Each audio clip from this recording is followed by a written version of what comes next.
Hi folks, real pleasure to be with you today, and I thank Jeff extensively for giving a great primer on setting up a lot of the differentiation between machine learning and the rules-based algorithms. It makes some of what I'm going to show you a bit more straightforward.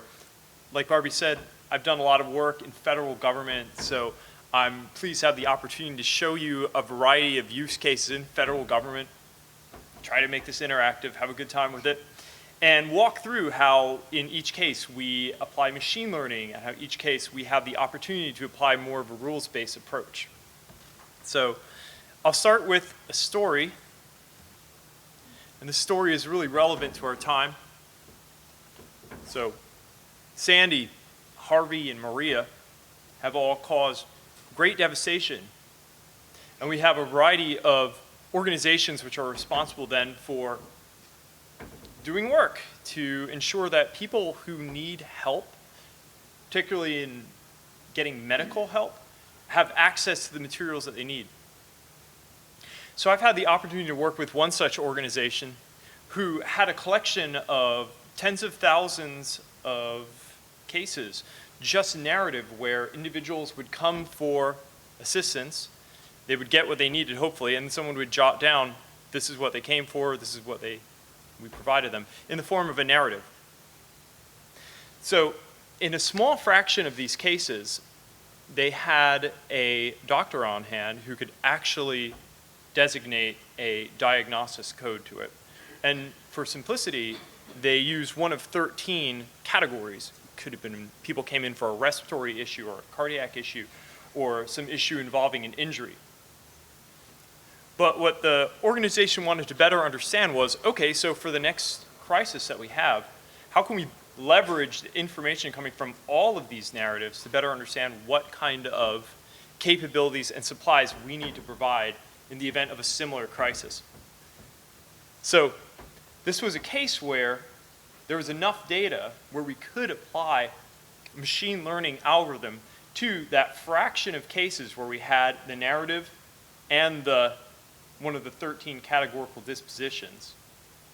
And in the process of doing that machine learning, we have algorithms, SAS, builds up an initial set of Boolean rules that characterize, let's say if it was a respiratory issue, when I ran it against that, I would get things back where terms like cough and cold would occur simultaneously, or if the term SOB occurs. This is one of those context situations where SOB is shortness of breath. Right. But people aren't spelling that out. They're using the acronym. Or you'd have cases where people are mentioning the need for oxygen. So this is identifying specific resource that people need. So what we were able to do then is build this taxonomy up using these auto-generated methods, which take minutes, then provide this to subject matter expertise, individuals who have subject matter expertise, who can review that auto-generated taxonomy and make refinements to it. Some of these rules don't make sense, some of them really do, but some of them could use augmentation. And then apply that taxonomy that we generate from a small fraction to the vast majority of the records, and in doing so, understand in a much broader sense, these are the main issues that people came in for. So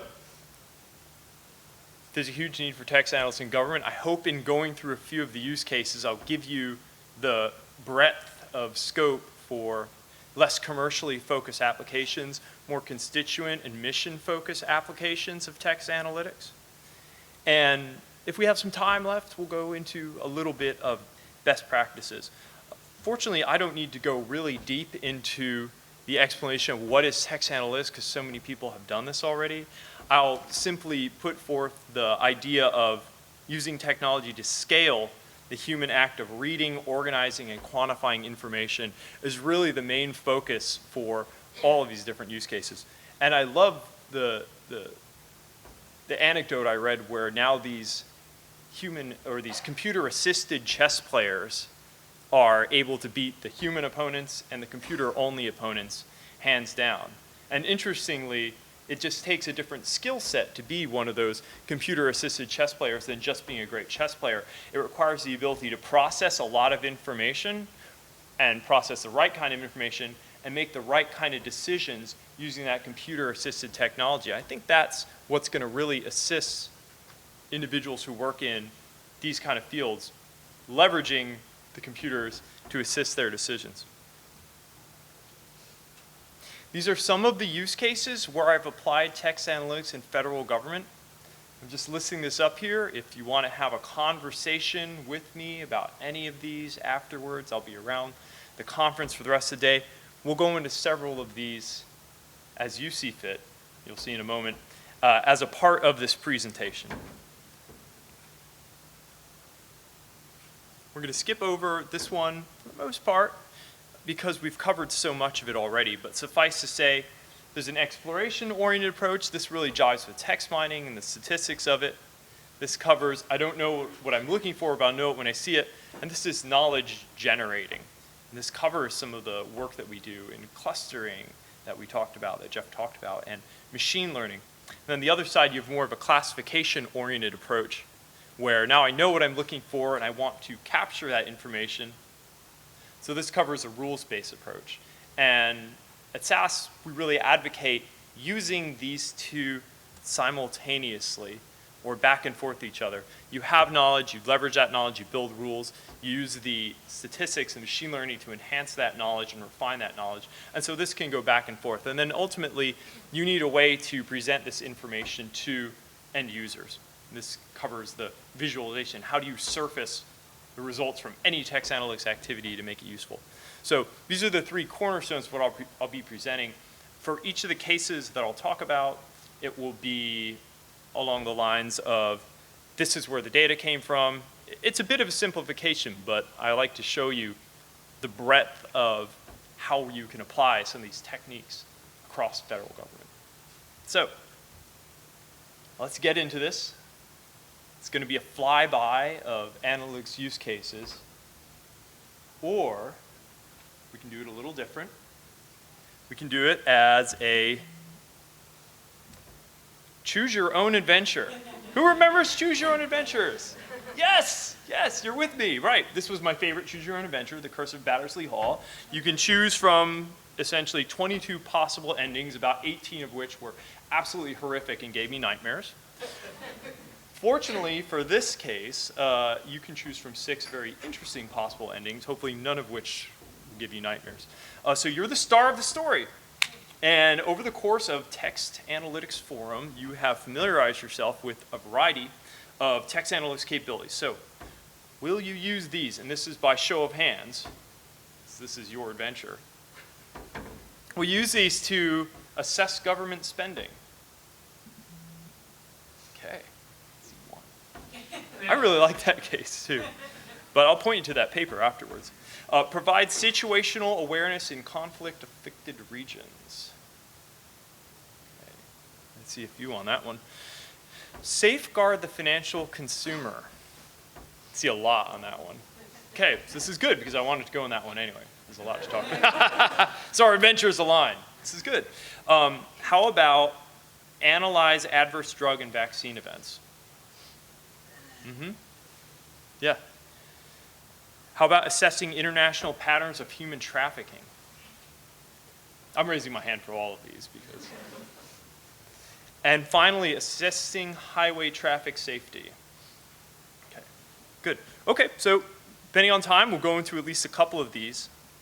Let's start with safeguarding the financial consumer.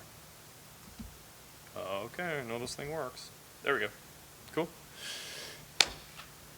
There's a lot of publicly available data from the Consumer Financial Protection Bureau. Those guys get hundreds of thousands of complaints every year. And each of those complaints gets attended to, and a disposition code gets assigned to each one, depending on how the company reacted and what ended up happening. So in order to better understand what are the main themes that are affecting the economy, which they might need to take action on, this is where we took some of their data and applied starters, a machine learning based approach.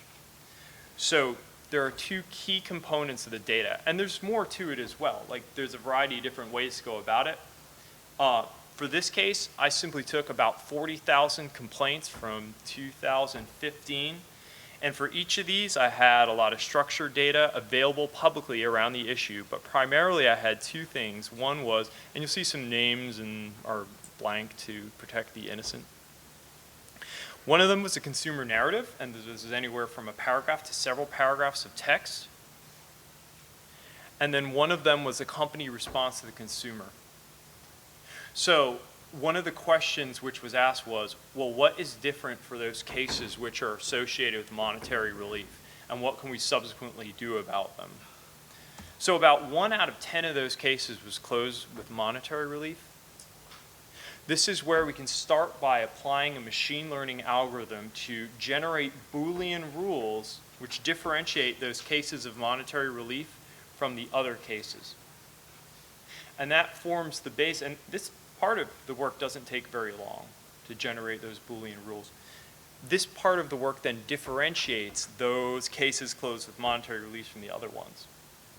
So what I have now is a visualization where on the left-hand side here, I have a variety of rules which were generated associated with monetary relief. You'll see terms like card and refund, ATM. The one that's hidden is really interesting too. It's fee, where modification is not present, and where steal and theft is present, I believe. That was one. And as it turns out, that could be dealing with a couple of different things. One of them was cases of identity theft, and one of them was excessive fees. And both of them, if you go online, are associated to a variety of schemes, associated to different banks. But the one I'm going to highlight for you is a theme that came up around good faith estimates at this time. So GFE was a term that came up very often, highlighted, associated with the case of monetary relief. So color-coded on the left here, we did a basic sentiment analysis with each of these rules to see, everything was negative, but there's a variety of negativity. Yeah, like how negative was it? And so when we drill down on good faith estimates, then we can see geographically where people are talking about specifically, and this is just sort of the tip of the iceberg. So every one person who goes to CFPB and complains about this, there's hundreds more that are actually experiencing this problem. Then this drills down all the way into the issues. You can see it's entirely associated with the mortgage product. There are different aspects of the mortgage product associated with. You can subsequently drill down into the individual complaints themselves and see how they play out over time. And they flatline in September, October 2015. That's incidentally when Congress directed the CFPB to do away with the good faith estimate and replace it with the much easier to understand loan estimate. The question being, they had analytics to support the kind of qualitative assessment that they used to arrive at this. Would this decision have been made much sooner and save the American taxpayers, particularly those who were invested in mortgages, a lot of money? Incidentally and simultaneously, I was doing some work with my I wasn't doing the work. My wife was working with a particular organization that, let's say, won't be named. That's the organization in black. And she had so much trouble with this organization. And I saw what she was doing, and I came back to her at some point and said, hey, after her credit ended up getting impacted because she couldn't pay this organization's particular retail card, I said to her, incidentally, your organization occurs so many times in the complaints that it warranted its own rule in the structure, in the unstructured data. And by the way, you would have never found this if you just did structured data analysis, because the only place the retail organization gets named is in the narrative complaints. If you look at the structured data alone, you're just getting the credit card company that's supporting it. So this is one case where text analytics positively impacted my own personal sense of well-being. Let's go back. How much time do we have? So we've got about 5 minutes. Okay, let's do one more of these. Yes. A lot of those narratives, there was the phrase, "This is not a duplicate." Was that That was added, I believe. I can't tell you that for sure, but let's look at it together. This is probably added by the individual who filed it, because I think maybe they were concerned like, oh, someone's going to gloss over what I'm filing because they might think it's a duplicate. Yeah, I believe the original text is what's there. But thanks for pointing that out. Let's look at the other one, providing situational awareness in conflict-affected regions. This is another case where, in this case, I use data from African conflict location and event data set. You can go to ACLID, look that up. You'll find a lot of information about that. By the way, for this use case and the previous one I just showed, I wrote a SAS Global Forum paper about it, so you can read it in a lot more depth and get a more of the methodology that we applied here. But in this case, this was another case where I had a lot of data, tens of thousands of records, and I also had an event type associated to them. And in this case, my event type was one of 7 possible values. And there were event types like violence against civilians, or there were event types like riots and protests. And so the question being, how can the organization who pushes forth this data better differentiate, well, what's associated with violence against civilians, what's associated with riots and protests? So they're able to better drill down and assess where's the actionable information, what can I do something against. Because knowing violence against civilians at a really high level, you can imagine some of the things that are done, but then qualitatively, when you can assess, okay, some of the rules coming out from the machine learning here are kidnapping and abduction and cases where villages are getting bombed. This is now lends itself very well to more of a business intelligence approach where I've just added the structured data.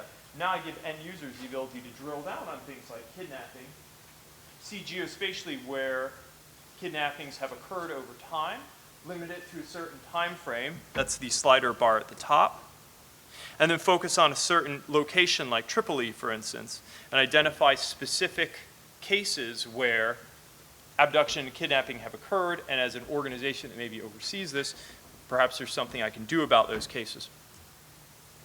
This is a bit of a zoomed in on the kind of rules that come out. I'll just focus on a little bit here where you see things like, and this is specifically associated with violence against civilians.